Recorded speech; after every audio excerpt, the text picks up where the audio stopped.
Gusto kong ibahagi sa inyo mga katiits ang aming mga karanasan sa pag-treasure hunting mga katiits, at itong butas na ito dito namin nag-recover ang unprocessed na mga pino na ginto.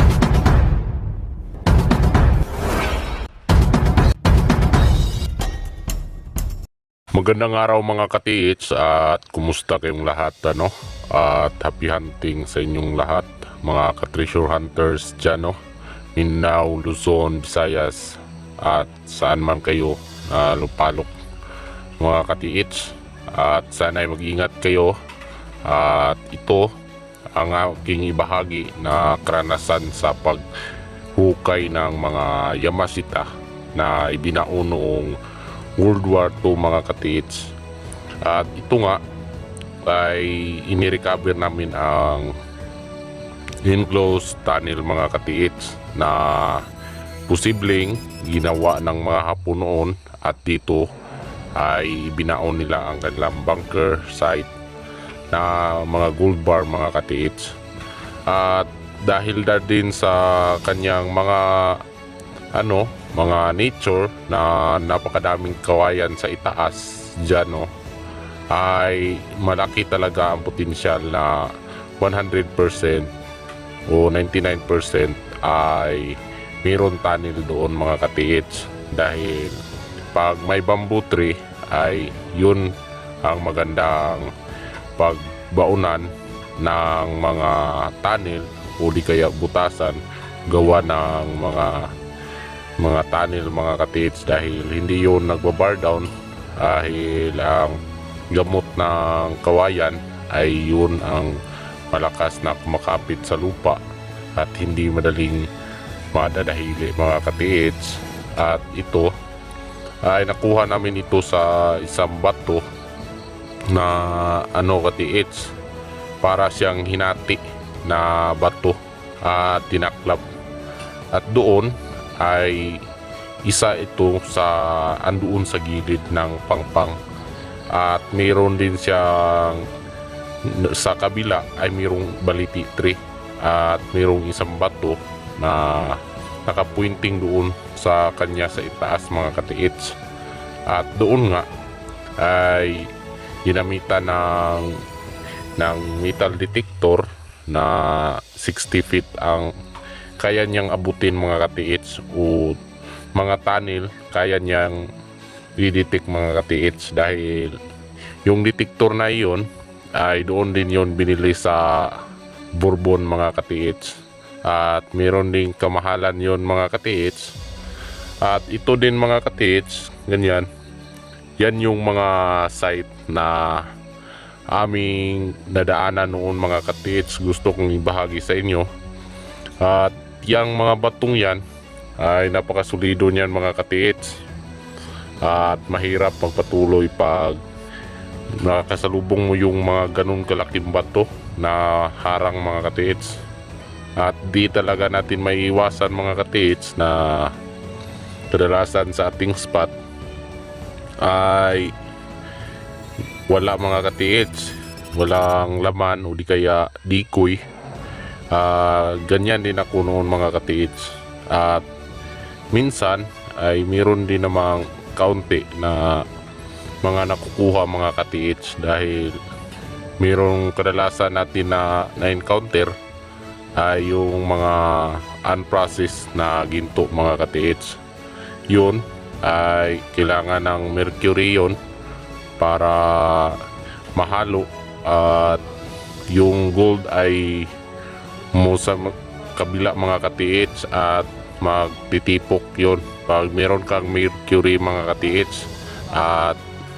At ganun nga mga katiits, hindi natin alam talaga kung saan ang tamang spot ng pagbaon ng Hapon, dahil meron silang mga decoy na inilagay para malinlang tayo mga katiits. At yun nga ay itong spot din na ito na aming pinasok sa itong tunnel, at hinarangan ng malalaking bato, at meron lang siyang butas na kasya ang isang tao mga katiits. At doon ay nahirapan kaming pumasok dyan mga katiits, dahil napakasikip ng butas. At ayun, ginamitan namin ng detector sa loob. Doon tumutunog siya mga katiits, malakas siya. At kaso nga lang, itong bato na nasa itaas ay para siyang trap mga katiits, na pag ikaw ay nakapasok doon sa loob at meron kang masagi dito na maliit ba na bato, o baka mag-bar down ito mga katiits.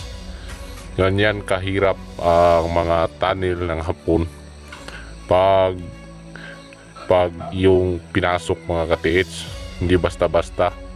At ito rin mga katiits ay pinukpok yan ni katiits, at yun ay isang cover na lang mga katiits, at halo yan mga katiits, at positive yan dahil malalim-lalim na din ang aming nahukay dyan mga katiits. At napakahirap talaga pag meron kang ma-encounter na mga malalaking bato. Yan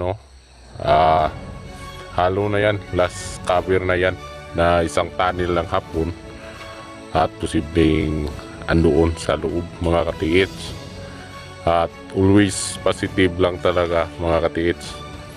At ito rin mga katiits ay isa itong parang patching lang na ito nakuha ng ating kasamahan, at iyang sinin sa akin, at parang totoo naman mga katiits.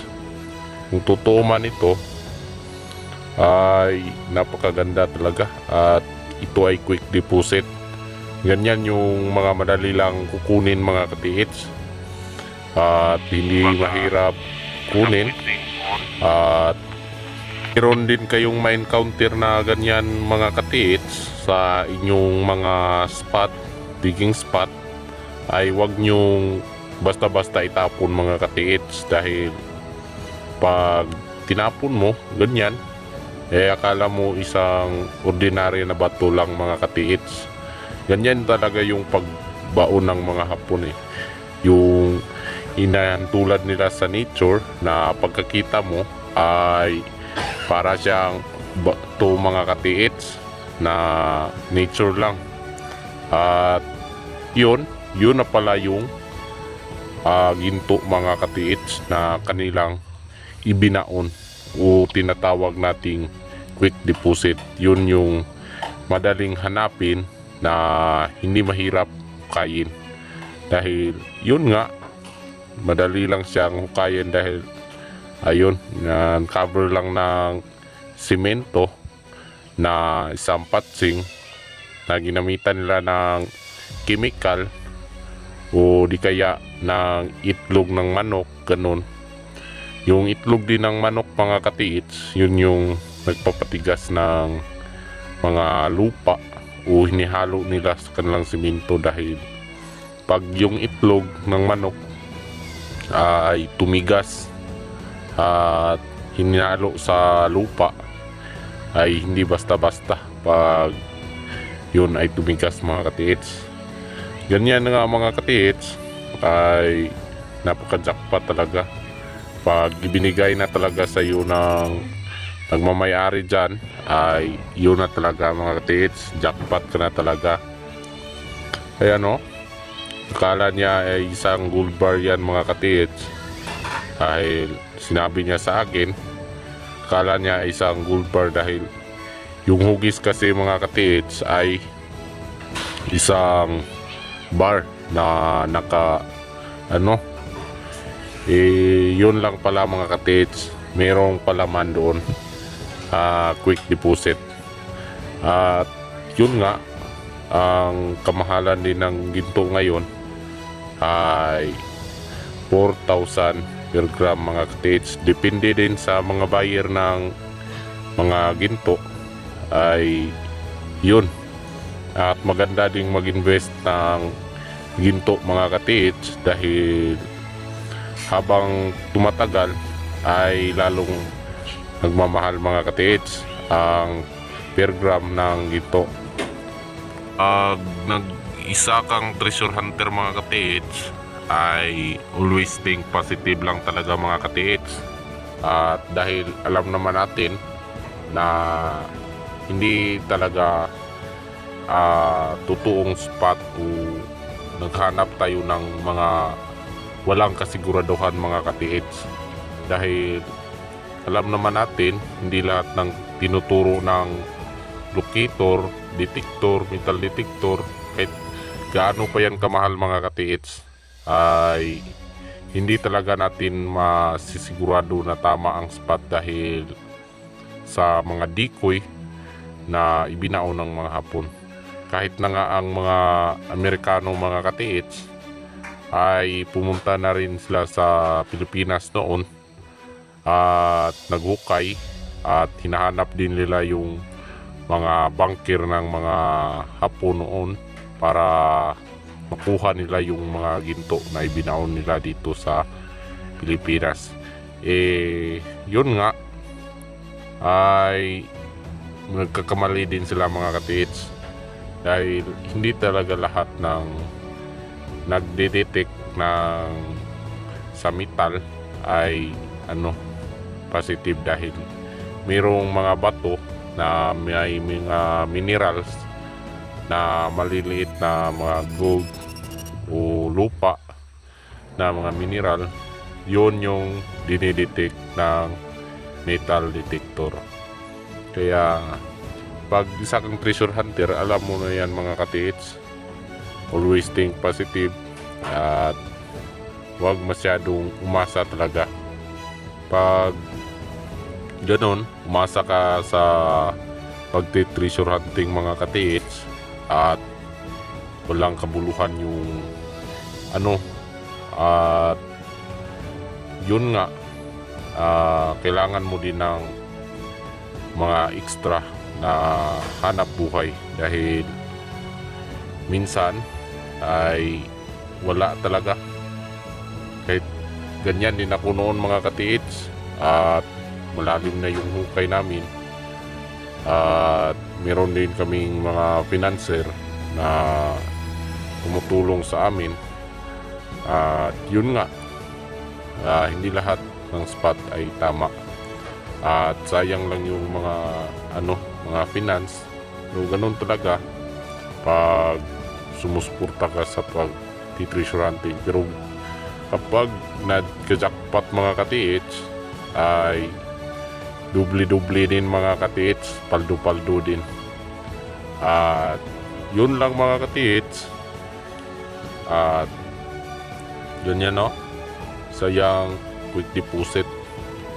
At ganyan yung mga simento ng mga Hapon na nilagyan nila ng mga itlog ng manok na inihalo nila papatigas mga katiits. Dahil noon ay hindi pa nauuso ang mga simento mga katiits, yung kagaya na ngayon na simento na mga Republica ganun ay mga bago lang yan na recover mga katiits.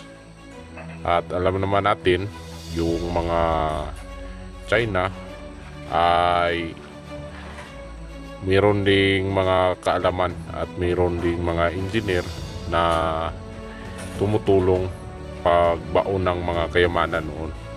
At hindi lang kasi mga sundalo ang andoon mga katiits, dahil mayroon ding mga architect na mga sundalo at mayroong mga engineering tulad ng mga sundalo natin, mayroon din yung mga engineering. Dahil ganon, pag nag-operation sa mga bukid-bukid at mayroong mga landmine, yun yung mag-uuna, yung mga engineering at magdadala ng mga heavy equipment para yun yung sumabog at yun yung sa mga landmine mga katiits. Yan yung mga kalagahan ng mga engineering na mga sundalo. At yun, magaling din sila maggagawa ng mga tunnel. At always think positive lang mga katiits. Yun lang mga katiits. At maraming salamat sa inyong panunood at huwag kalimutang mag-follow at subscribe to our channel. At kung gusto nyo magpadikod ay mag-send lang kayo mga katiits at mag-comment at susubukan natin ang ating makakaya at kunting kaalaman mga katiits. At yun nga, meron din tayong kaalaman sa pagbabasa ng mga treasure map o mga terrain. Kung meron kayong mga mapa dyan na karaan o mga may history ay ating susubukang basahin para mga katiits malukit mo at ang tamang spot. Pero mas maganda talaga mga katiits pag andoon ka sa tama talaga na area at doon ka nagbasa ng mapa dahil ma-accurate mo ang back azimuth at yun yung saan ibinaon. At meron kasi ang mga back azimuth pagdating sa mga sundalo at pagbabasa ng mga mapa ng mga hapon. At yun nga, ang pagbasa ng mga terrain ay meron yung mga back azimuth para makuha mo yung distance. Yun lang mga katiits at maraming salamat sa inyong panonood. At huwag kalimutang mag-subscribe katiits.